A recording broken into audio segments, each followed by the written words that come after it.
Hey guys, what's up? It's me, Thomas. Tonight we're back here with How to Beat. Today is a recent one, actually. This one's called How to Beat the Demons in Insidious, the Red Door. So yeah, I think this is actually their first time in the Insidious franchise. Though I might have to check out How to Beat Insidious just to make sure. You know? Well, without any further ado, let's hop in and check it out and see how they beat the Red Door. Be sure to like, subscribe for more. Hope you enjoy. Let's go. If the demons of your past suddenly came back to haunt you, what would you do? This family is doing their best to move on from a traumatic experience, but it won't be long before they're forced to confront what they've been trying to forget. I'm going to break down the mistakes made, what you should do, and how to beat the spirit world demons in Insidious, the Red Door. Here we go. Let's begin.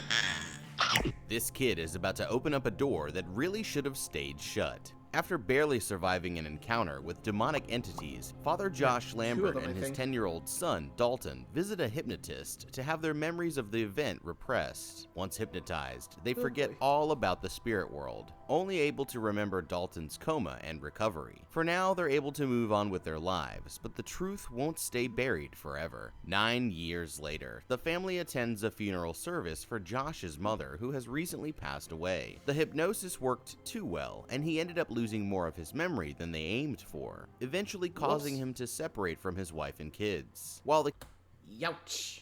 Okay, yeah. Honestly, even if I did go through something similar to this, I don't know if I'd go with the hypnosis route. Hey, better to know than just to forget, you know? I mean, hey, with those demons, you don't know when they're gonna come back, you know? I mean, think about it. Yeah, dum-dums all around. Anyway. The kids wait in the car. Josh's now ex-wife, Renee, asks him if he'd like to take Dalton to college next week to give them a chance to reconnect. But he's hesitant, although he can't explain why. As he's heading back down to his own car, Josh recognizes an older man and runs to catch up with him. It turns out to be the hypnotist, but Josh can't remember exactly where he knows him from. Before leaving, he decides to text Dalton and ask about driving him to school, but the kid leaves him on delivered. Frustrated, he watches some videos of the boy as a baby while he waits for a response, becoming so focused on his phone that he doesn't notice a mysterious figure approaching the back of the car. His son finally answers with a half-hearted "I guess," and when Josh leans down to put his phone away, the stranger completely disappears. Okay, something strange is going on here. Not only has Josh forgotten everything about his experiences in the Further, but he's also suffering from short-term memory loss and extreme mental fog, which seems to have left him with the attention span of Dory from Finding Nemo. To make matters even worse, there's some sort of entity that appears to be following him, and right now, he has no way to tell what it wants from him or what its intentions are. Based on his declining mental state, it's fair to think that the vision could have been brought on by the stress and anxiety that he's feeling. This would be the most logical explanation, but it leaves out one important fact. The thing is, Josh here didn't even actually see the vision for himself, or even interact with it in any way, meaning that it can't have been a hallucination. Because of this, it's safe to assume that whatever it is, it really does exist somewhere outside of Josh's mind. It's most likely a spirit or demonic entity, and something tells me that Josh will be getting another visit before very long. It's also important to notice the location where the spirit appeared at his mother's funeral.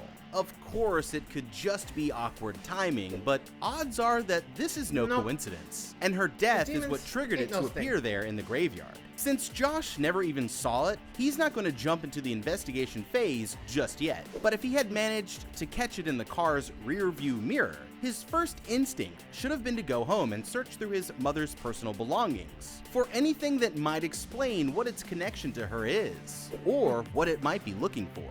In the meantime, Josh should really seek out professional help for these memory issues before he starts trying to fix things with his family. So far, he's been trying to just push through on his own, but continuing to do this without actually addressing the root of the problem is only going to make matters worse. He needs to be careful about this upcoming trip with Dalton before he ends up ruining their relationship for good, or this spirit that's following him shows up to crash their party. A week later, it's time to take Dalton to school, but instead of some healthy father-son bonding, he'd rather listen to work and work on his art projects for the whole ride, which upsets his old man. When they finally arrive, someone tries to hand Dalton an invitation to a frat party. He ignores them since it's not really his thing, but Josh here takes it for him instead. The two get to his dorm room and start unpacking his things, with Josh giving him a portable power station from his mom. Inside one of the boxes, he finds a high-powered nightlight and acts surprised that the boy still needs it. Embarrassed, Dalton lies and says that his mom must have put it in there, and turning away to hang up some of his art on the wall. One drawing in particular catches Josh's attention,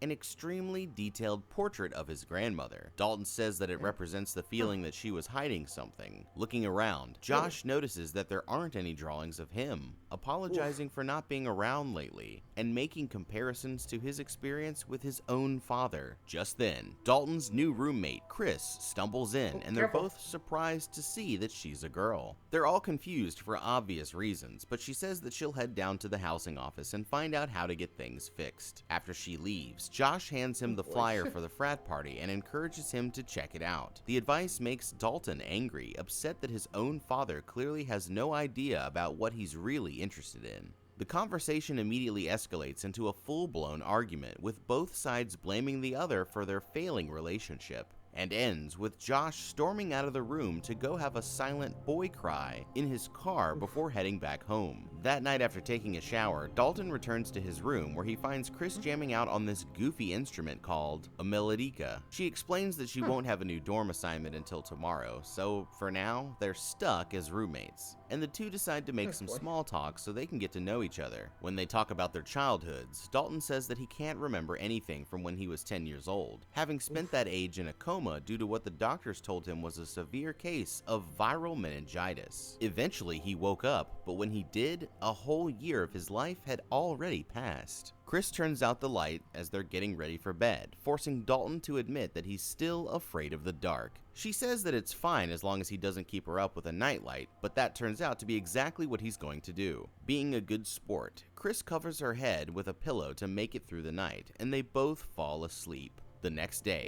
Josh calls his son and leaves a voicemail saying that he's decided to get some help to hopefully figure out what's been causing his mental fog. Meanwhile, Dalton hurries across campus to his first day of class. The professor is all business, ordering them to tear up their favorite drawings and explaining that they need to let go of what they've learned in the past before they can begin to truly grow as artists. Counting backwards from 10, she encourages them to slip deeper into their innermost thoughts with each number, and at the end, draw whatever comes to mind. Dalton closes his eyes and follows along, but that was his biggest mistake. From somewhere in his memories, he begins drawing a mysterious door. Suddenly, a demonic hand reaches out and grabs him, creating a gash in his palm and leaving a bloody mark on the canvas before disappearing. While staring at the drawing, he begins to have memories of a red door appearing in his childhood attic. Lying in bed, Josh suddenly jolts awake. Hoping to find some answers, Josh decides to go for an MRI.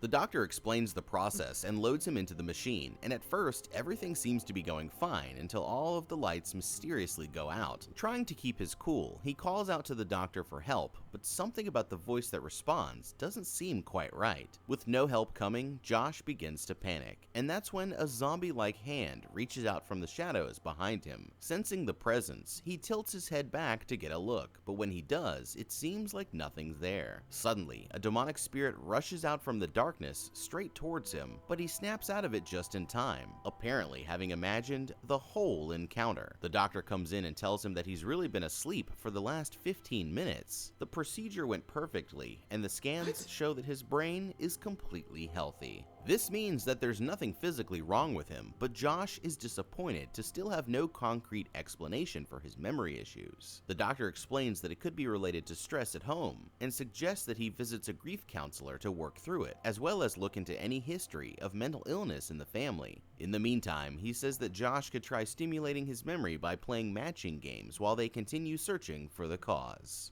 Okay, it looks like this just became a family affair. Something's clearly after both Dalton and Josh here, and whatever it is, it definitely doesn't seem too friendly.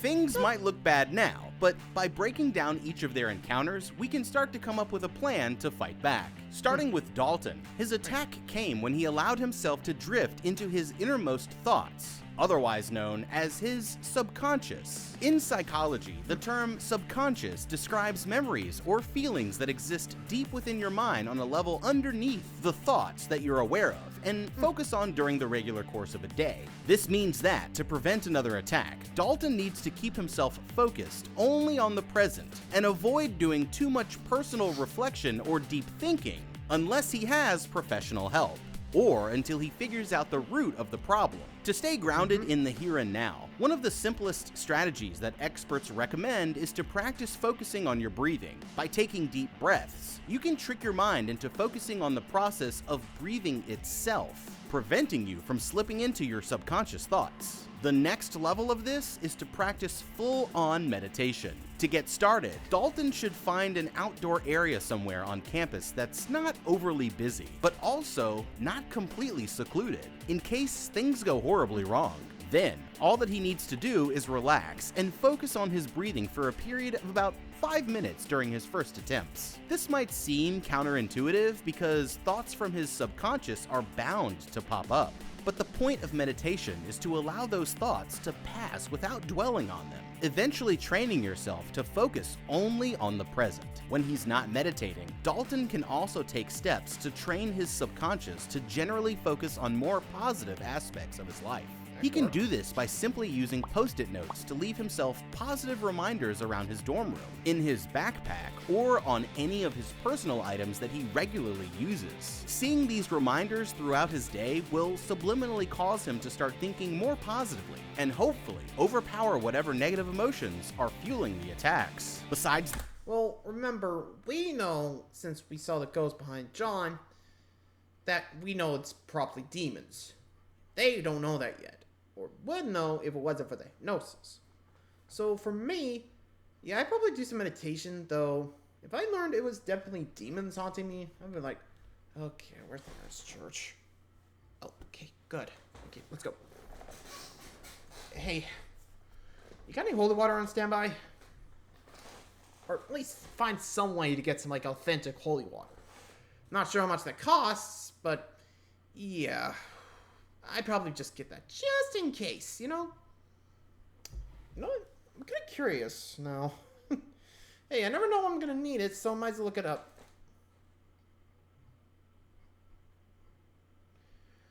Authentic. Well. A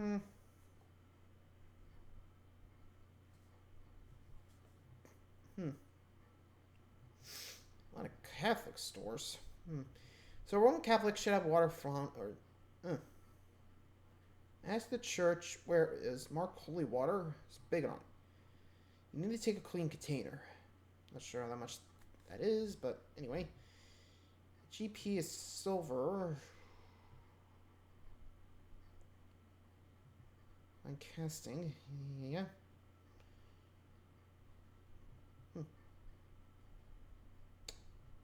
So apparently just gotta find the local Roman Catholic church and you'll be fine. Okay. I'd probably just go there, find a container, you know, probably like a spray bottle or something, because you're gonna need the range. You know, spread it out even. Though I probably would ask the priest, like, you know, would spray bottle lessen the effects of, like, holy water, you know? I don't know. Like I said, I'd probably ask, though. Better safe than sorry, you know? Anyway. He should also reach out to his parents to see if they can tell him anything about the door that he painted. Since it seems to have come from somewhere in his memories, they might know something about it that can help him better understand what's going on. Well, remember, it looks like the painting hypnosis, itself is what so ended up they're not gonna attracting remember. the demon. So if it were me, I'd first take a picture of it with my phone as a reference, just in case things continued to escalate, before burning it or Alright, tossing it into a shredder. There's no guarantee that this will stop the attacks, but since there is such a clear connection between the painting and the appearance of the demon, it couldn't hurt to try. Finally, Dalton should make an appointment with the campus counselor to try to get to the root of the problem in a safe space. Since the demon managed to leave a physical wound on his hand, He should also go to the health center and get it disinfected, just to cover all of his bases. After all, you can never be too careful when it comes to a sudden demonic attack. Now, when it comes to Josh, his encounter with the spirit happened while he was asleep in the MRI machine, meaning that he needs to do whatever he can to keep himself awake. This could mean loading up on caffeine pills, extra strength energy drinks, and using them whenever he starts to feel sleepy. Of course he's going to need to sleep eventually, since deliberately putting himself into a state of sleep deprivation can lead to hallucinations and other side effects that will only make matters even worse. When it's time to get some rest, he should try to do so under the watch of someone who knows what's going on. That way, they can wake him up if things start to get out of control, before the spirits have another chance to strike. Since the MRI scan proved that there's nothing physically wrong with him, Josh needs to start looking at other possibilities for what could be causing these issues, to see if they can help him understand why he's suddenly become a target for these attacks. Back in his room, Dalton takes out the drawing that he made in class and begins smearing the blood all over the door, turning it red just like the vision that he had earlier that day. As he hangs it up above his bed, all of the lights in the room suddenly go out. Frightened, he rushes for the nightlight, but it doesn't work. Breaking out the power station instead, he manages to get his desk lamp working, discovering that, for some reason, it's now glowing red. The bulb is somehow covered in blood, and on the other side of the room, he spots a bloody handprint on Chris's bed. Thinking that he must have caused it, Dalton grabs a rag and does his best to scrub it out, but can't get it completely clean. Confused, he starts going back to his side of the room, when suddenly the sheets from his bed jump towards him in the shape of a ghostly figure, knocking him to the ground. Just then, Chris arrives and finds him rolling around on the floor before casually turning the lights back on as if nothing was ever wrong with him. She finally has her new room assignment and says that she'll be moving up to the 3rd floor. While packing up some of her things, she finds the crumpled up flyer for the frat party laying in the corner, and eventually convinces Dalton to go so that he can have a little fun for once. By the time that they get there, the party is in full swing. One of the frat boys, who the others call Nick the Dick, stops the music for a minute to encourage everyone to have fun responsibly, since there'd recently been an accident where one of the guys overdid it and ended up dying. Dalton here gets bored, so Chris leads him upstairs to snoop through the frat guy's stuff. Eventually they find one of the bedroom doors open and decide to have a look inside. The room turns out to be Nick's, and Chris leaves Dalton there alone for a minute while she goes and sets up a prank. As soon as she's gone, he hears what sounds like someone aggressively throwing up in the bathroom and decides to see if they need help. At first, everything seems normal, but when the kid looks up, his face is pale and zombie-like. Standing up, he lunges at Dalton, shouting the words, "Close the door," which is exactly what he does. But as he runs for the hallway, he hears Nick coming and is forced to quickly hide under the bed. Hoping to impress a girl, Nick here goes into the bathroom and gargles some mouthwash before heading back out. And Dalton can see that the spirit seems to have disappeared, but that's when he notices someone crouching down to look under the bed. Terrified, he crawls out as fast as he can, which is when he sees the spirit looking straight down at him and vomits a huge burst of nasty bile all over his face. Suddenly, Chris rushes in and turns on the lights, revealing that the vision was all in his head once again. Just as they're about to leave, Nick hears the commotion and comes to see what's going on. Thinking quickly, Chris decides to plant a kiss on Dalton to make it look like they're just two drunk partygoers who snuck in there to make out. Nick buys it, but still ends up insulting Chris's looks, so she kicks him between the legs and they rush out of the house. Okay, things are really starting to escalate here. Dalton is clearly under attack by these spirits, but if he's paying attention, there's been an important connection between both encounters that he can use to fight back. In both cases, simply turning on the lights has worked to keep the spirits away. With this in mind, I'd use that power station that Dalton's mom gave him to his advantage, and keep the nightlight plugged in at all times so that whenever the regular lights go out, it will instantly turn on. In fact, why stop at just one nightlight? The more lights, the better, so he should plug as many high-powered ones as he can into that thing, and add some straps to it so that he can wear it around like a backpack and take it with him wherever he goes. This might look goofy to people who don't know what's going on, but right now, doing whatever he can to keep himself safe is much more important than worrying about his classmates thinking that he's weird. Nightlights are the perfect solution here because they turn on as soon as it's dark and don't require him to activate them. So they'll still work as protection even if he happens to fall asleep. For added safety, he should also load up on lights that don't require a separate power source. This could mean lanterns that use their own batteries, ones that you manually crank up to charge, or even high-powered glow sticks that he can keep in his pockets. As long as he's around a constant source of light, then he should be able to at least keep the spirits at bay until he can figure out a more permanent solution to the problem. During the last encounter, the spirit of the vomiting kid in the frat house specifically told Dalton that he needs to close the door. Of course, he could have meant that literally, but it's also very convenient that Dalton just so happens to be having repressed memories of a door. Wouldn't you agree? By now, he should definitely be considering destroying that painting before it's too late. There's no way to know for sure if this will help or not, but getting rid of it is really the only way to find out. Dalton here keeps working on his painting. Yeah, honestly, if I heard door and like it didn't go away after I closed the literal door, and I would remember like, oh wait, I would.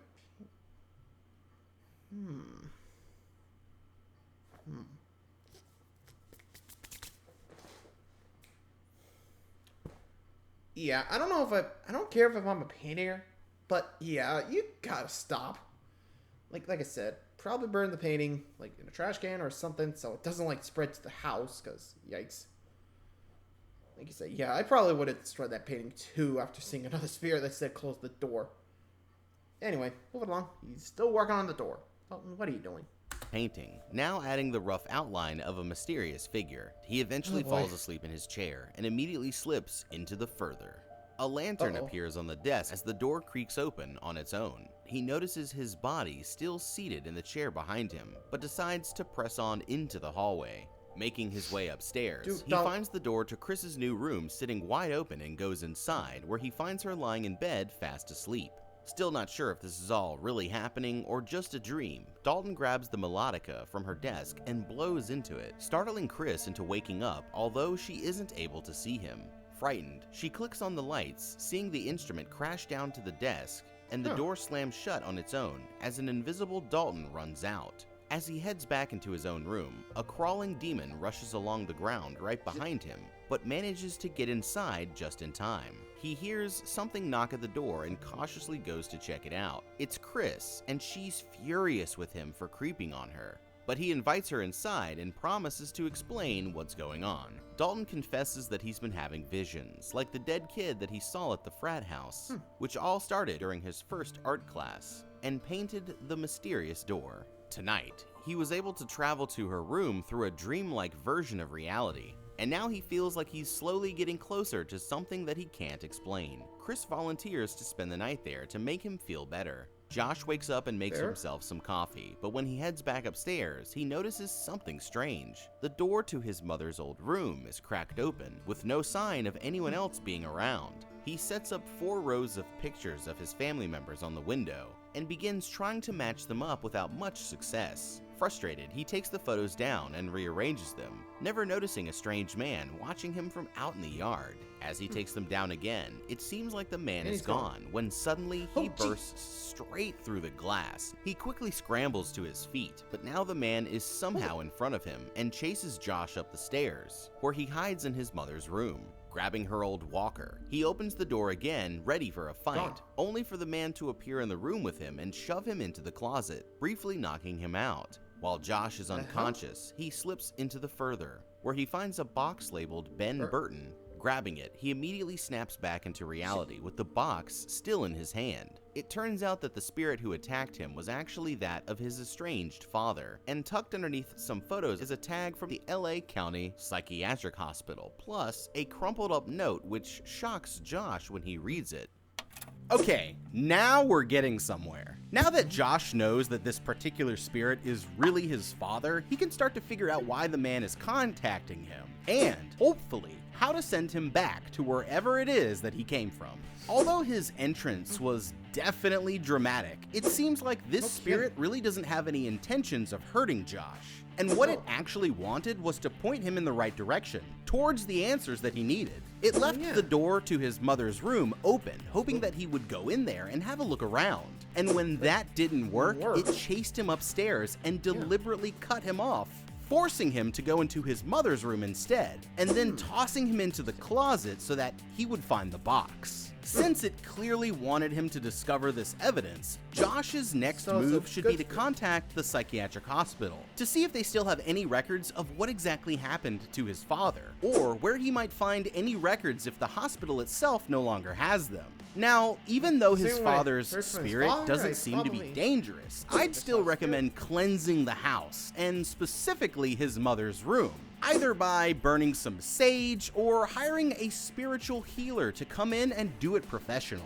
There's clearly still a lot of negative energy coming from that room, so it's best for Josh to cover all of his bases to make sure that he doesn't get any more unexpected visits from the other side once this is all over. In another art class, Dalton allows his subconscious thoughts to come forward once again, this time having a vision of his younger self attacking someone with a bat. Later, he decides to call his younger brother, asking him if a red door means anything to him. He says that it doesn't, and suggests that he asks their mom instead before hanging up. By now, the painting is starting to reveal more, with Dalton adding the image of a disturbing, pale-faced man threatening the viewer with some kind of blunt object. While he's staring at the painting, Chris comes in and says that she's been doing some research. She thinks that he's been doing something called astral projection and shows him a YouTube video explaining what that means. According to the paranormal investigators, this happens when a person falls asleep and their spirit is able to move around freely without their physical body through a spirit world that their former mentor Dr. Elise Rayner called the Further. In another video, the doctor explains that the Further is home to countless tortured souls of the dead, where some are forced to relive the worst mistakes of their lives forever. When a person astral projects, the spirits attempt to latch onto them and take their life force, and the more that they continue to do it, the more dangerous that it becomes. Okay, this just got interesting. Let's talk about astral projection, aka the art of being in two places at once. Sorta. Is it science fiction? Science fact? Or does the truth lie somewhere in between? Although the term astral projection first appeared during the late 19th century, the idea of soul traveling is as old as human history itself, with examples in texts as far back as the ancient Egyptian Book of the Dead. In modern times, you might not be surprised to hear that some party poopers from the scientific community say that the ability to leave your physical body behind and let your spirit stretch its legs is, well, a whole lot of baloney. Fair, but that didn't stop the CIA from giving it a shot. That's right. According to declassified documents, during the Cold War, US government agents were trying anything they could to get a leg up on the Soviets, including experiments with astral projection, although the results were inconclusive. No red doors or demon-possessed dads like Dalton here, but I guess you never know until you try. Now, based on what he learned from the video, the safest bet here would be for Dalton to stop doing any astral projecting right away, and if he ends up somehow doing it by accident, to just jump back into his physical body as quickly as possible before those hungry spirits sniff him out and hunt him down. If he keeps messing with it, then it's only a matter of time before something goes horribly wrong. So it's better to stop now while he still has some control. After watching... Yeah, but something tells me he has no control over the powers. And anytime he sleeps, projects. I mean, remember, kid was, hypnotized, so pretty sure he's not going to remember, how his powers work, right? And as we saw with the dad, he can't control it either. So, yeah, he's in trouble. That's a problem.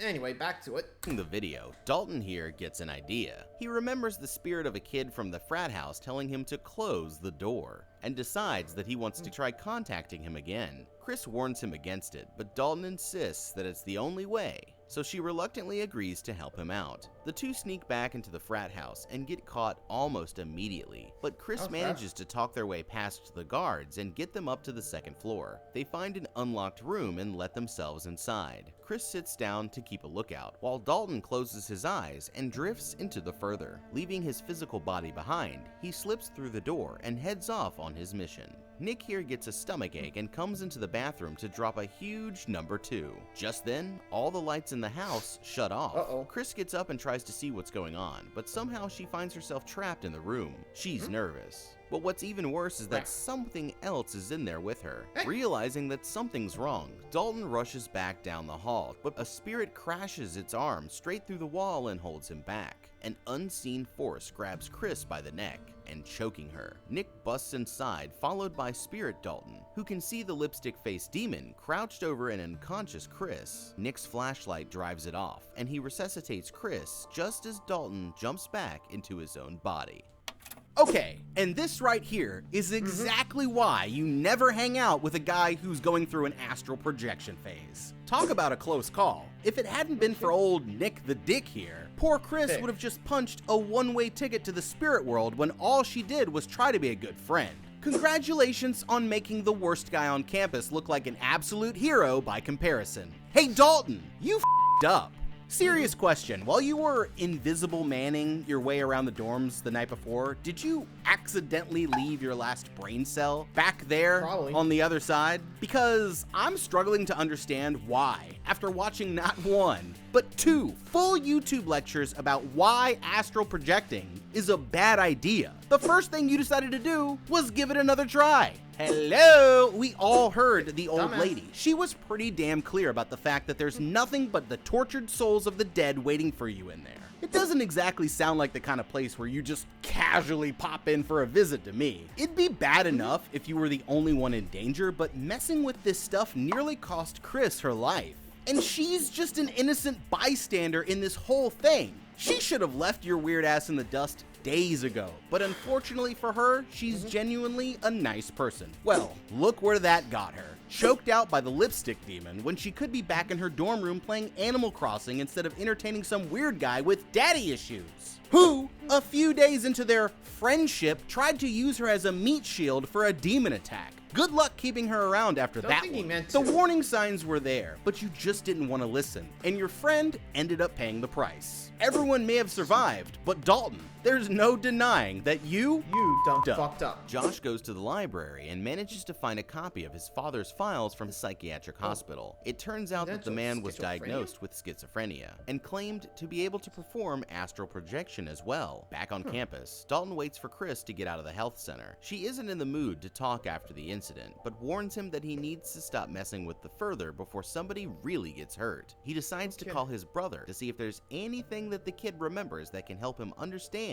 what's been going on. That's when his brother confesses that he's been having a recurring dream for years where they're trapped in a basement being attacked by a man with a hammer, but his mom has always insisted that it was just a bad dream. Dalton rushes back to his dorm and finishes the painting before taking a picture of it with his phone and sending it to his parents. It just so happens that Josh made a trip to his ex-wife's house at the same time in search of answers. After explaining what he found out about his dad, he questions how it's possible that the man, who died 40 years ago, has come back to haunt him now. Taking the crumpled up piece of paper out of his pocket, he reveals that it's a note that his dad left him for his mom on the day that he died. Simply reading, "It ends with me." He questions if he too could be suffering from mental illness. But that's when his wife finally decides to tell him the truth about the further and their ability to astral project. At first, Josh doesn't believe what he's hearing, but she produces a stack of photos of him as a child, and in each one he's being haunted by a strange black entity. After their encounters with the spirit world during Dalton's childhood, they all decided that suppressing their memories was for the best. Josh demands to know why she kept it hidden for so long, which is when she reveals that he tried to kill her and the kids. She knew that he only did it because he was possessed, but felt that the kids wouldn't understand, and so she decided that they should separate so that she wouldn't have to keep up with the lie. The younger brother walks in, showing them a picture of Dalton's finished painting and asking if the man in it is their dad. He explains that his brother's been having nightmares and visions of a red door, and the couple realizes that he must be in danger.